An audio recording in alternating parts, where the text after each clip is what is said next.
Días amigos, soy Estefan Latorre y estoy muy contento de estar aquí con ustedes en el cuarto episodio del podcast del abogado Estefan Latorre.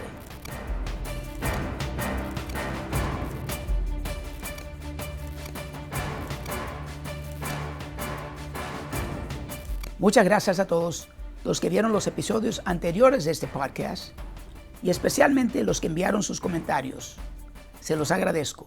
También le doy gracias a la Raza Network por apoyarnos y transmitir este podcast en todas sus emisoras de radio en las Carolinas, Florida y Texas.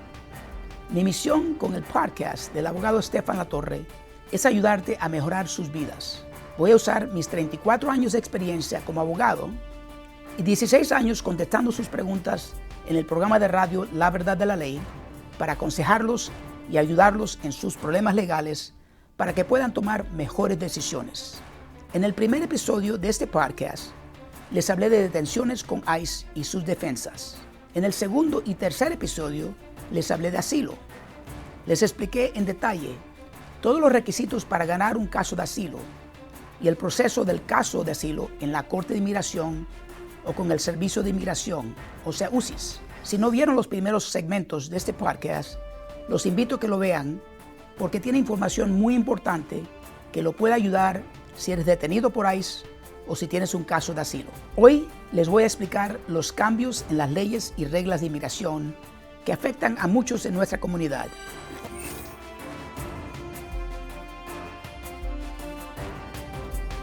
Desde su primer día, para avanzar su meta de deportaciones masivas.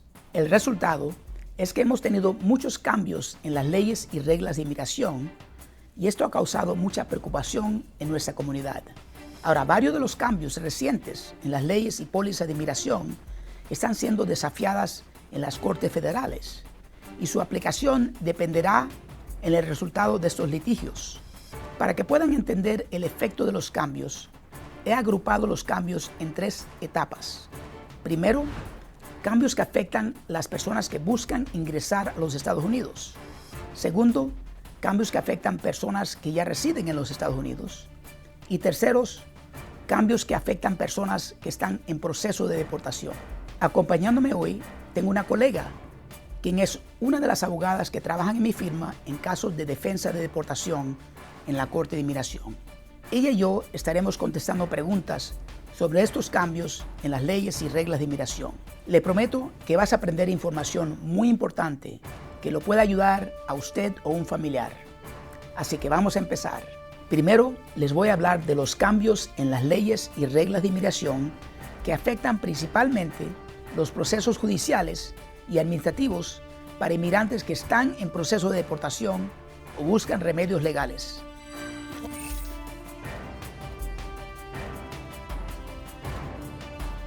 UCIS implementó una nueva guía que cuando una aplicación de inmigración es negada, ellos enviarán una notificación de comparecencia que pone a la persona en proceso de deportación. El efecto es que ahora, cuando UCIS niega una aplicación de inmigración, ellos pueden poner al inmigrante en proceso de deportación, y es lo que está pasando. Por eso es importante que siempre estés seguro que tienes una aplicación válida antes de someterla a UCIS. El Departamento de Seguridad Nacional amplió el uso de la remoción expeditiva a las personas que entraron indocumentados a los Estados Unidos durante los últimos 2 años. La remoción expeditiva permite que el gobierno deporte rápidamente a personas indocumentadas sin la oportunidad de una audiencia ante un juez de inmigración. La única excepción es si la persona expresa un temor de regresar a su país de origen. ICE aumentó redadas y detenciones. ICE expandió su capacidad para hacer redadas y detenciones, incluso en lugares que antes se consideraban protegidos, como escuelas, iglesias, hospitales y las cortes. La ley Laken Riley. Esta es la primera ley que firmó el presidente Trump. Esta ley requiere que ICE detenga y deporte a las personas indocumentadas que son acusadas de cometer cualquier tipo de robo, asalto a un oficial o asalto que resulte en muerte o lesión seria. La ley no requiere que encuentren a la persona culpable del crimen. Solo con que sea acusado es suficiente para detenerlo y ponerlo en proceso de deportación y detención obligatoria. O sea, no tiene derecho de fianza mientras espera su fianza en la Corte de Inmigración. El efecto, al incluir el crimen de robo, que normalmente es un crimen leve, y al no tener que encontrar a la persona culpable del robo, puede exponer a muchas personas a detención obligatoria y deportación. Nuevo sistema para imponer multas civiles a inmigrantes indocumentados, que permite que los oficiales de inmigración impongan multas civiles a inmigrantes indocumentados, especialmente aquellos con órdenes de deportación. Esto reduce el proceso legal justo, ya que solo tienen 15 días para apelar y las apelaciones son revisadas únicamente por un supervisor. Esto expone a millones de inmigrantes potencialmente a deudas. Jueces desestiman aplicaciones de asilo sin audiencia. Desde febrero de este año, se ha implementado una póliza que instruye a los jueces de inmigración negar aplicaciones de asilo que no tengan la documentación necesaria, sin tener que proceder a una audiencia formal. Esto permite a los jueces determinar que una persona no es elegible para asilo únicamente en base a lo que presentó en la aplicación de asilo. Hay más de 2 millones de casos de asilo pendientes. Muchos aplicantes de asilo no contrataron un abogado o confiaron en una persona que no es un abogado. Por eso, muchos han sometido aplicaciones de asilo que no son legalmente suficientes y son los que corren mayor riesgo que el juez niegue su aplicación antes de su audiencia. Como mencioné en el podcast pasado, los casos de asilo pueden ser algunos de los más extensos en la Corte de Inmigración, tanto para prepararlos como para presentarlos en la Corte. Detenciones por ICE en la Corte. En el mes de mayo, el Departamento de Seguridad Nacional comenzó a pedir que los jueces en la Corte de Inmigración desestimaran todo tipo de casos, principalmente de personas recién llegadas al país, para que ICE los pueda arrestar al salir de la Corte. Desafortunadamente, muchas personas han sido arrestadas al salir de la Corte después que el juez ha desestimado su caso. Por eso nosotros no recomendamos que nuestros clientes vayan a la Corte de Inmigración en persona, excepto cuando el juez exige que estén presentes.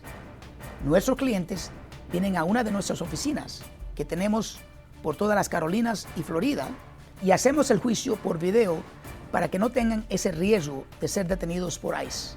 El Departamento de Seguridad Nacional está presentando mociones para reabrir miles de casos que habían sido cerrados administrativamente anteriormente, algunos hace décadas. Muchos casos fueron cerrados en la Corte porque se reconocía que el inmigrante no tenía un buen chance de ganar su caso, pero también tenía un buen carácter moral. Esas personas ahora tendrán que presentar su caso en la Corte de Inmigración y debido al tiempo que ha pasado, es posible que muchos van a recibir una orden de deportación. Expansión de detención obligatoria. La Junta de Apelaciones de Inmigración amplió significativamente la categoría de personas sujetas a detención obligatoria sin derecho a fianza. Personas que ingresaron a los Estados Unidos sin inspección son consideradas arriving aliens y no tienen derecho a audiencia de fianza. El único recurso, fuera de ganar su caso en la Corte de Inmigración, que se demora meses, es obtener libertad condicional, o sea, parole, que está en la discreción de ICE y lo cual rara vez se consigue. El efecto es que el número de personas en detención obligatoria han aumentado, sin posibilidad de libertad bajo fianza, y eso lo hace mucho más difícil de preparar su defensa, de reunir sus pruebas y obtener asesoría legal. Muchos van a optar por deportación en lugar de esperar meses detenidos para una audiencia. Igual que otros cambios recientes, esta decisión va a ser revisada por una corte federal por limitar el debido proceso y permitir detención indefinida.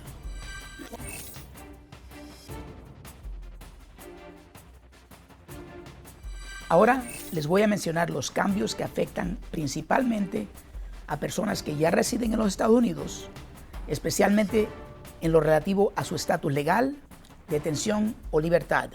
Primero, terminó el permiso humanitario, o sea, el parole, para personas de Cuba, Haití, Nicaragua y Venezuela. Más de 500,000 personas entraron al país bajo este programa.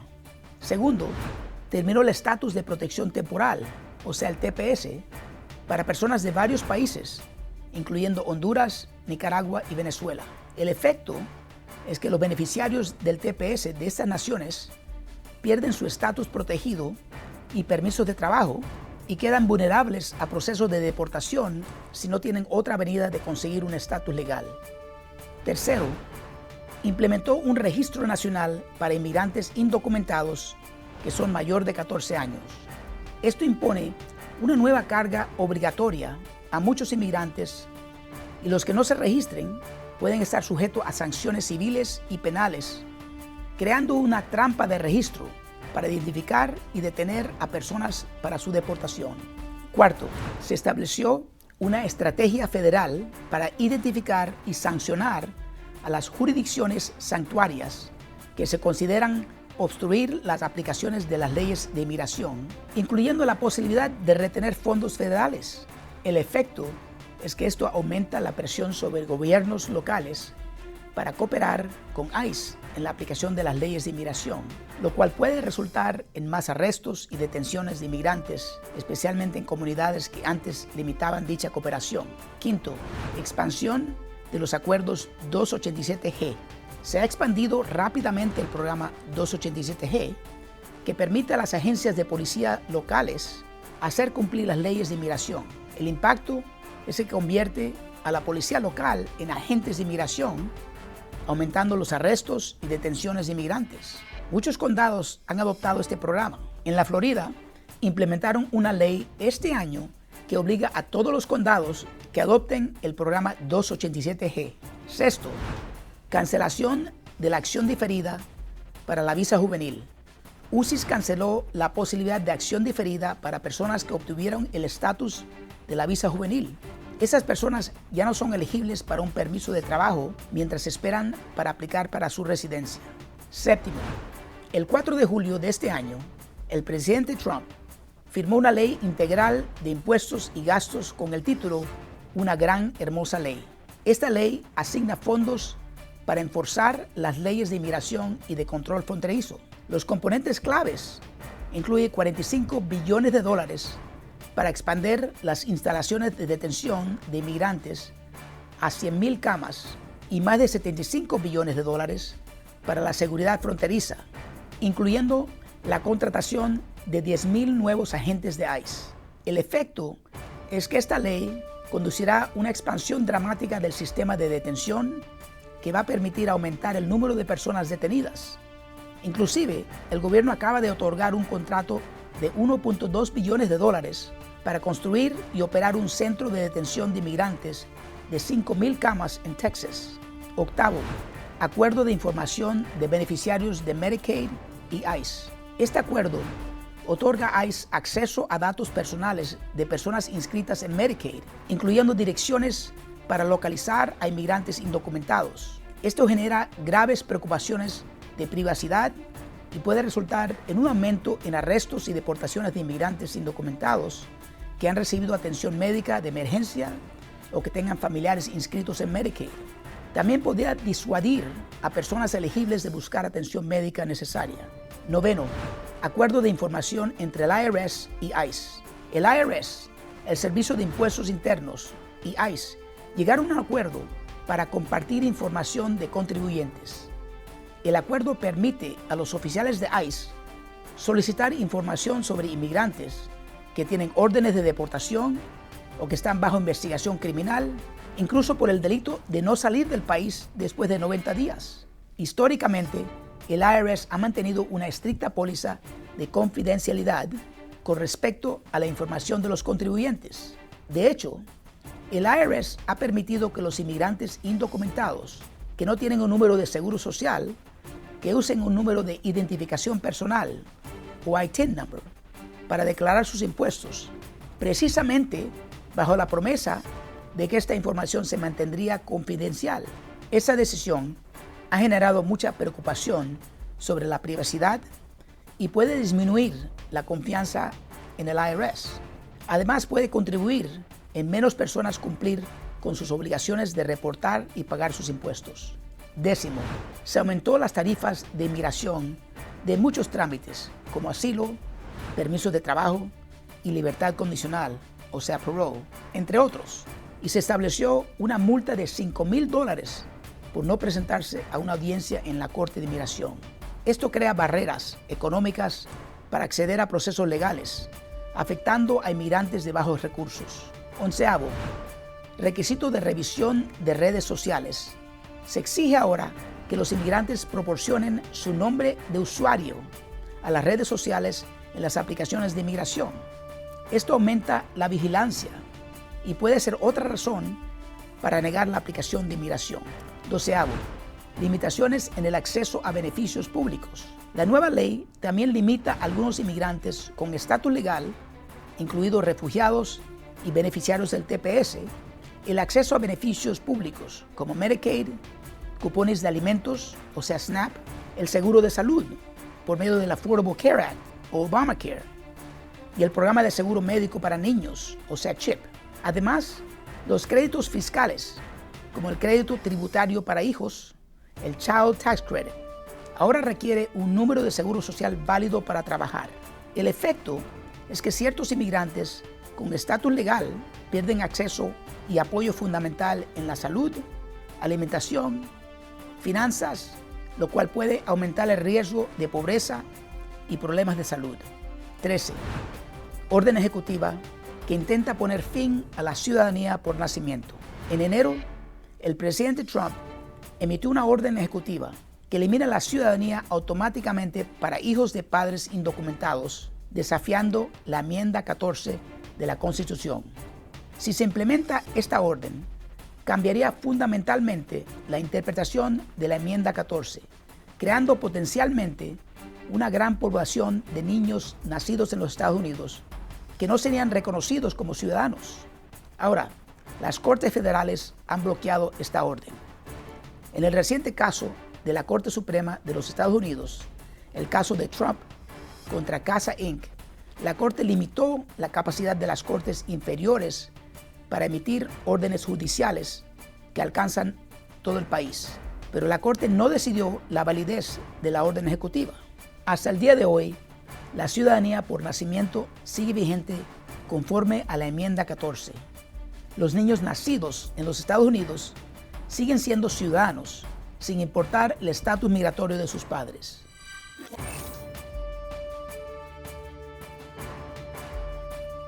Les voy a hablar de los cambios en las leyes y reglas de inmigración que afectan principalmente a las personas que buscan ingresar a los Estados Unidos. Primero, el presidente Trump empezó declarando una emergencia nacional y mandó al ejército para ayudar a cerrar la frontera. Al mismo tiempo, suspendió de manera efectiva el acceso a asilo en la frontera entre los Estados Unidos y México y terminó el uso de la aplicación CBP One, que permitía a los inmigrantes programar citas para solicitar asilo.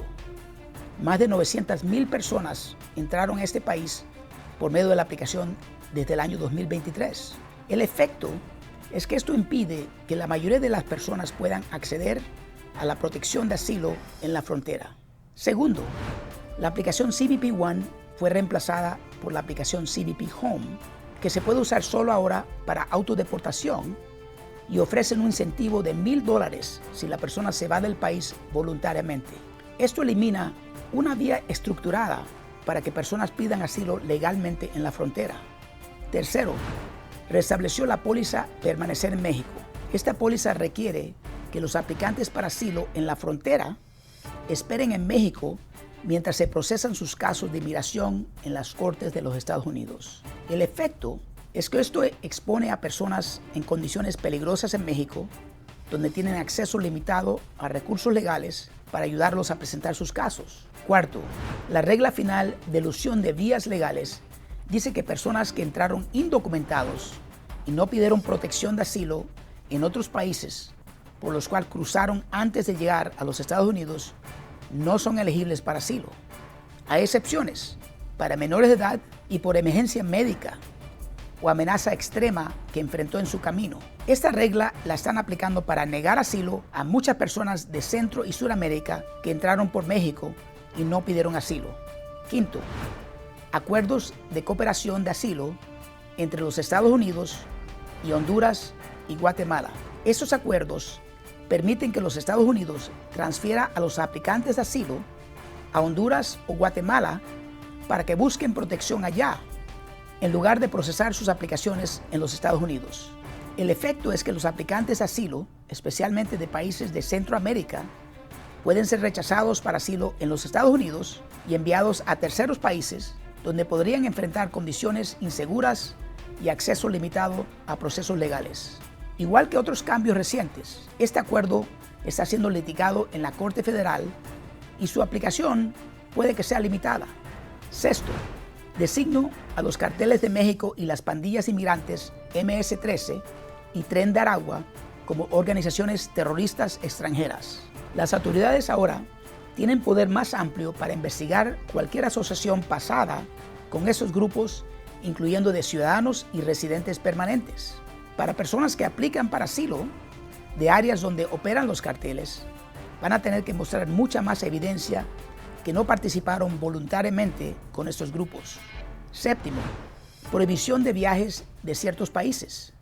Se ha bloqueado completamente el ingreso de ciudadanos de 12 países y se ha restringido parcialmente el ingreso de personas de 7 países más, basándose en preocupaciones de seguridad y deficiencias en procesos de verificación. Ahora, la mayoría de estos países prohibidos están en Asia y África. Amigos, aunque todos esos cambios de leyes y reglas de inmigración son muy preocupantes y estresantes, esperamos que no sean definitivas, ya que muchas de esas pólizas están siendo desafiadas en diferentes cortes federales. La aplicación de esas leyes y cambios a largo plazo dependerá del resultado de esos litigios. El panorama de inmigración sigue siendo muy dinámico. Bueno, como les dije hoy, tengo una invitada, una colega que trabaja en mi firma, María Lourdes Ramírez. Bienvenida, María, gracias por estar aquí. Muchas gracias, buenos días por tenerme aquí hoy con usted. Gracias por venir. Usted es una de las abogadas en mi firma que nos ayuda en la Corte de Inmigración. Cuéntanos, ¿cómo están las cosas en los casos que usted ha representado últimamente? En los últimos meses hemos visto que han surgido cambios significativos, ¿verdad?, en el área de inmigración. Y estos cambios significativos pues han creado mucha confusión, mucha incertidumbre, mucha preocupación, ¿verdad?, para la comunidad de inmigrantes y nuestros clientes. Y los clientes están todo el tiempo sintiendo miedo porque están a la expectativa, ¿verdad?, de qué es lo que va a pasar. Están muy confundidos. Antes de estos cambios, uno como abogado se prepara, ¿verdad?, para ver su caso y podía tener por lo menos una idea bastante clara de qué era lo que iba a pasar, una expectativa sobre el caso. Y asimismo, pues uno trata, ¿verdad?, de preparar con esa misma expectativa a nuestros clientes, mas sin embargo ahora mismo estamos en una situación en que no sabemos qué esperar. ¿Nos puede dar algún ejemplo de un caso donde usted piensa que por los cambios que han pasado tendríamos un diferente resultado ahora que lo que tendríamos anteriormente? Sí, por ejemplo, hay casos en los cuales los clientes están en procedimientos de deportación, pero tienen como defensa peticiones que tienen presentadas con inmigración por medio de familiares inmediatos. Por ejemplo, una persona que tiene un caso de asilo cubano, ¿verdad?, que solamente está esperando la determinación de UCIS en su caso, lamentablemente el juez no toma eso en consideración y lamentablemente hemos visto casos en que le ha puesto una orden de deportación al cliente, aunque ese cliente tiene una petición pendiente. Claro, y una petición que se espera que van a aprobar. Sí, que la probabilidad de aprobación es 98% de probabilidad, por no decir 100%, porque obviamente cumplen y simplemente están esperando a que obviamente se procese su petición. Claro, eso es muy difícil para nosotros también explicarle eso a nuestros clientes. Sí. Ahora sabemos que las cortes están muy desorganizadas, haciendo cambios en últimos momentos. ¿Nos puede dar algún ejemplo de estos?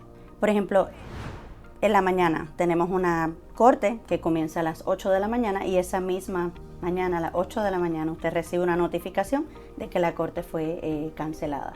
Sin decir, sin avisar, todos conectados ya esperando por el juez y lamentablemente pues se pierde, ¿verdad?, el tiempo del cliente, se pierde el tiempo de nosotros como abogados y no recibimos ninguna notificación al respecto.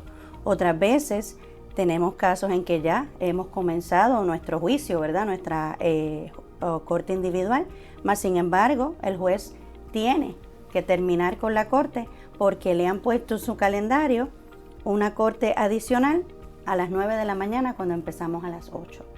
Hemos visto también muchos errores en las notificaciones de corte.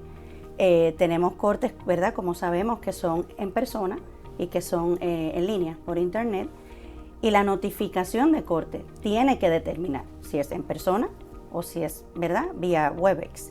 Lamentablemente hemos recibido notificaciones que dicen que la corte es en persona y no lo es. Y la persona, el cliente, ¿verdad?, llega allí a la corte innecesariamente porque no se tenía que presentar personalmente. Y también hemos tenido casos en que la corte decía la notificación que era por internet y la persona cuando llega a la corte, la juez o el juez está molesto porque se supone, según, ¿verdad?, él, que la persona tenía que presentarse en persona. Y han hecho que clientes de que llegaron allí a las 8 de la mañana, ¿verdad?, porque la corte era a las 8, lo hacen llegar personalmente a las 2 o a las 3 de la tarde a la corte, porque tienen que llegar en persona. Una incertidumbre que crea mucha confusión. Claro. Y nos hace perder mucho tiempo también. Claro, es muy difícil para nuestros clientes. Yo sé que el otro día tuvimos un caso donde nos dejaron esperar como 3 horas mientras el juez atendió otro caso, aunque teníamos una hora específica para nuestro caso. 3 horas esperando. Sí, eso es correcto. La corte comenzaba a las 9 de la mañana. El juez se conectó, nos dijo, lo siento, voy a tener que dejarlos en stand-by hasta que yo termine con la otra corte que tengo. Le pedí, ¿verdad?, que si era posible que nos diera una continuación, otra fecha, ¿verdad?, para continuar. Y nos dijo que no, que teníamos que esperar hasta las 3 de la tarde, Wow. que fue que nos atendió. Sí. Eso también hace el trabajo de nuestros abogados mucho más difícil, porque tenemos que correr para acomodar cambios a la última hora. Imagínate si tenemos un calendario también y pensábamos que se iba a hacer un juicio de 1 hora, ahora son 3 horas para esperar a empezarlo. Todo eso hace el trabajo de nosotros también muy difícil. Sí, eso es así. Y el cliente también lleva esperando tanto tiempo que lo pone más ansioso, se pone más nervioso, no entiende por qué es que el juez, porque muchas veces el juez explica esto, pero se lo explica al abogado y no se toma ni el tiempo de decirle al cliente qué es lo que está pasando, porque Sí. también es así. Sí, y una de las cosas que yo veo que es lo más difícil para nosotros es cuando adelantan el caso. Cuando tenemos una fecha de corte en varios meses y de pronto llega la notificación que va a ser en 1 mes. Eso es muy difícil para nosotros y el cliente, porque tenemos que correr para preparar el caso en poquito tiempo. Ya no es lo mismo que teníamos antes planeado de hacer muchas cosas que no se pueden hacer ya. Eso es así. Crea mucho más trabajo. Ahora, nosotros en nuestra firma tratamos de que nuestros clientes no vayan en persona a la corte, excepto si un juez lo exige. ¿Cómo le ayuda eso a nuestros clientes, no tener que presentarse a la corte en persona? Bueno, definitivamente los hace sentir mucho más seguros y ya no están tan preocupados porque pues si se presentan a la corte los vayan a detener. Hemos visto, ¿verdad? Tenemos casos que teníamos personas que se presentaron personalmente en la corte y fueron detenidos allí, o sea, sin ninguna razón, y obviamente eso crea confusión y miedo. El que ellos puedan estar por internet obviamente les da mucho más seguridad. ¿Sabes qué porcentaje de jueces exigen que el cliente se presente en persona? Bueno, en mi experiencia, las vistas que son preliminares, en el área de Carolina del Norte, que es donde obviamente más hacemos, tenemos 2 jueces que siempre piden que los clientes se presenten en persona, aunque el abogado pueda estar en videollamada. En el área de Florida, que también tenemos casos, ¿verdad?, que tenemos clientes allá en el área de Jacksonville, la Corte de Miami, hay muchos jueces que todavía hay que pedirles mediante moción que por favor le permita al cliente aparecer por Webex. Pero aquí en las Carolinas 2 jueces, ¿de cuántos estamos usando? Ahora mismo hay, bueno, los de Carolina del Norte son 6, los de Virginia pues, obviamente están todos vía teléfono. Claro. So, sí, de 5, de 6, 2. Entonces tenemos un buen chance. Eso En sí. muchos casos lo podemos hacer por video y así le decimos a nuestros clientes que vengan a una de nuestras oficinas. No tienen que ir en persona a la corte, donde es que tenemos el riesgo que los jueces que están desestimando los casos cierren el caso y después lo esté esperando un agente de ICE Correcto. fuera de la corte, que es lo que ha pasado muchas veces. Sí, lamentablemente. Entonces, ¿cuál es su opinión sobre los últimos cambios y cómo cree usted que va a afectar en la Corte de Inmigración? Estos cambios ya están afectando la Corte de Inmigración y creo que van a seguir afectando todo el ámbito del área de inmigración. Entiendo que han creado mucha confusión, mucha incertidumbre, pero no podemos dejar, ¿verdad?, que nuestros clientes se dejen llevar por el miedo. Tenemos que obviamente poder saber orientarlos correctamente, explicarle, ¿verdad?, que todavía van a haber muchos cambios, que no estamos seguros 100% cómo es que esos cambios nos van a afectar en su caso, ¿verdad? Pero hay que ayudarlos a que ese miedo no los guíe, ¿verdad?, a tomar malas determinaciones o erradas. Ya la Corte de Inmigración está viéndose afectada, que es el área donde obviamente yo trabajo diariamente. Entiendo que los jueces no dan abasto, entiendo que tienen demasiados casos a la misma vez y tal vez, ¿verdad?, podría caber la posibilidad de que comiencen entonces a mover las cortes para atrasarlas en vez de adelantarlas como estaban haciendo en los últimos meses. Y dentro de todo, ¿verdad?, lo que es la incertidumbre que existe, pues tal vez eso es algo que pues podemos ver como positivo porque el cliente pues tiene más tiempo, ¿verdad?, para obviamente pues que su juicio se vea. Para prepararse para su juicio, claro. Correcto. Eso sería bueno que empiecen a atrasar los casos, no adelantarlos. Ahora, siempre he dicho que es muy importante prepararse bien y saber qué aplicación está sometiendo. Porque, como sabes, tuvimos una clienta hace poco que vino a nuestras oficinas para que revisemos su caso. Ella había empleado un notario para que le ayudara a hacer una petición por medio de su hijo ciudadano americano. Y el notario argumentó que ella calificaba por la ley 245I, aunque había llegado indocumentada. Pero UCIS rechazó la aplicación, la negó, diciendo que ella no calificaba para la 245I. No había ninguna prueba que califica a ella. No tenía una petición sometida de nadie. Y negó su aplicación. Y como están haciendo ahora con la nueva regla, la pusieron en proceso de deportación. O sea que ahora va a tener que ir a la corte. Y no tiene una defensa muy buena de lo que vemos. Vamos a representarla en la corte. Pero todo eso lo podía haber evitado por no haber sometido esa aplicación que el notario le recomendó a ella que sometiera cuando ella no calificaba. Ella tenía que salir del país para conseguir la residencia y tiene un castigo de 10 años, sin perdón. Ahora está en una situación mucho más difícil. Entonces, por eso siempre es bueno recibir asesoría legal antes de someter su aplicación para no cometer un riesgo, un error como esta señora ha cometido ahora.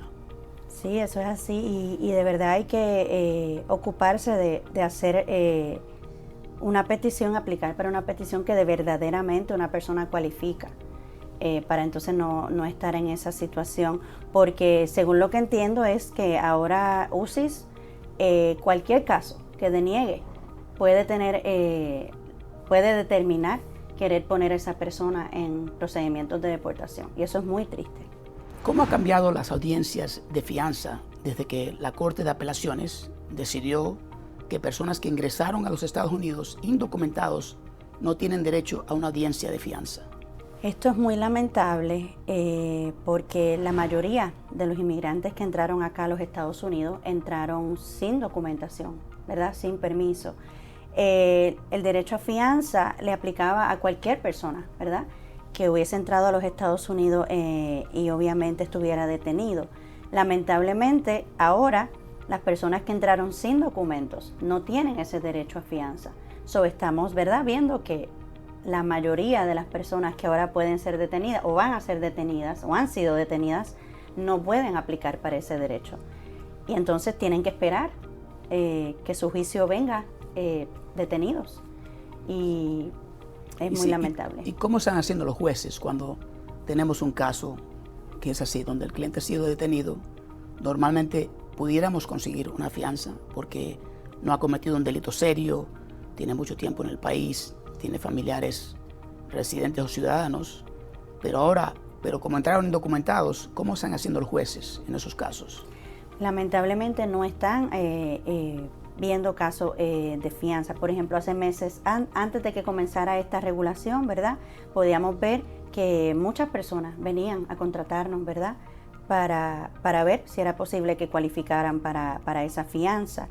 Claro, y el efecto de cuando una persona está detenida y no puede salir en fianza es que es mucho más difícil preparar su defensa, reunir sus pruebas y obtener asesoría legal. Y el resultado es que muchos van a optar por deportación en lugar de esperar meses detenidos para una audiencia. Eso es correcto. Van a haber muchas personas que también van a preferir tomar la salida voluntaria porque no quieren estar detenidos por meses. Porque, ¿verdad? ¿Quién quiere estar detenidos por meses cuando obviamente no han cometido ningún crimen? Sí, y ya hemos tenido casos así, donde personas que ya no pueden conseguir una fianza deciden mejor que me regresen a mi país. No quiero quedarme aquí meses esperando para la audiencia de mi caso que no sé si voy a ganar. Es importante dar diferentes puntos de vista y conocimiento para que nuestros seguidores se mantengan siempre informados y al tanto de lo que está pasando. Bueno, María, muchas gracias por estar aquí con nosotros el día de hoy. Muchas gracias por invitarme y darme la oportunidad de estar aquí con usted. Ha sido un placer. Es importante dar diferentes puntos de vista y de conocimiento para que nuestros seguidores se mantengan siempre informados y al tanto de lo que está pasando. Una vez más, muchas gracias por su tiempo. Este podcast lo presentamos como información para que usted esté mejor informado. Le recomendamos que contrate un abogado con experiencia en inmigración para que revise su caso en detalle, ya que cada caso es diferente y para que mejores los chances que UCIS o la Corte de Inmigración apruebe su caso. A todos, muchas gracias por estar aquí con nosotros en el cuarto episodio del podcast del abogado Estefan Latorre. Espero que esta información les pueda ayudar para prepararse mejor con estos nuevos cambios y que compartan este episodio con amigos o familiares que puedan beneficiarse de esta información. Mientras más educados estemos, mejores chances tenemos de prepararnos mejor para sus casos. Y aunque todos estos cambios son muy fuertes, por eso es fundamental que ustedes estén al tanto y sepan lo que están haciendo y a qué enfrentarse. Por eso, si usted tiene un caso, es muy importante que contrate un abogado de inmigración con experiencia. No contrates una persona que no es abogado, que no conoce las leyes y te puede perjudicar su oportunidad de ganar su caso o hasta ponerte en riesgo. Amigos, las cosas se están poniendo más tensas y difíciles y continuamos con la incertidumbre por los cambios de ese nuevo gobierno. Yo me sentía un poco más tranquilo porque hasta hace poco lo que veía era el enfoque en deportar personas con un récord criminal o una orden de deportación. Ahora es mucho más preocupante, ya que esos últimos cambios muestran el deseo del gobierno de deportar a más que solo los inmigrantes indocumentados que cometieron crímenes serios y los que tienen una orden de deportación. Ahora el gobierno está mostrando que quiere deportar a personas que entraron al país en los últimos 2 años, los que tienen el TPS, los que entraron con un permiso humanitario. Casi todos los que están pidiendo asilo, los que han sido acusados de cualquier tipo de robo, los que tenían casos cerrados en las cortes de inmigración y a los que le niegan su caso de inmigración. Además, el gobierno le está negando la oportunidad de salir bajo fianza a muchos inmigrantes que no han cometido ningún crimen, limitando su habilidad de obtener asesoría legal y forzando a muchos que acepten ser deportados por no querer quedarse detenidos por meses esperando su fecha de corte en su caso de inmigración. Tristemente, en base a esos cambios, ahora no importa cuántos años tienes en el país. Si estás indocumentado, usted puede estar en peligro de detención y deportación con todas estas nuevas leyes y reglas. Ahora, Muchos de esos cambios están en litigación en las cortes federales. Entonces es posible que algunos no sean aplicados. Como comunidad, esto es muy preocupante. Debemos mantenernos unidos y tenemos que pedirle a Dios que nos proteja. Y como les dije anteriormente, yo tengo toda la fe en Dios, que con su ayuda vamos a salir adelante y que después de la tormenta viene la calma. Pero debemos educarnos y tener un plan de emergencia en caso que se presente.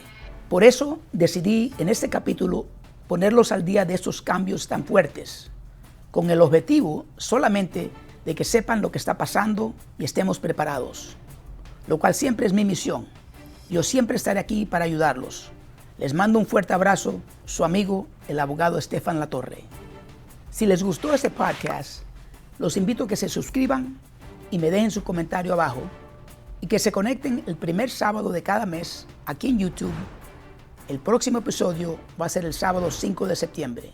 Y si tienes preguntas sobre este segmento o otro tema, los invito a que escuchen mi programa La Verdad de la Ley todas las mañanas de 8 a 8 y media en La Raza Network, o bajen la aplicación del programa La Verdad de la Ley y me llamen con sus preguntas gratis al programa al 1-855-744-4744.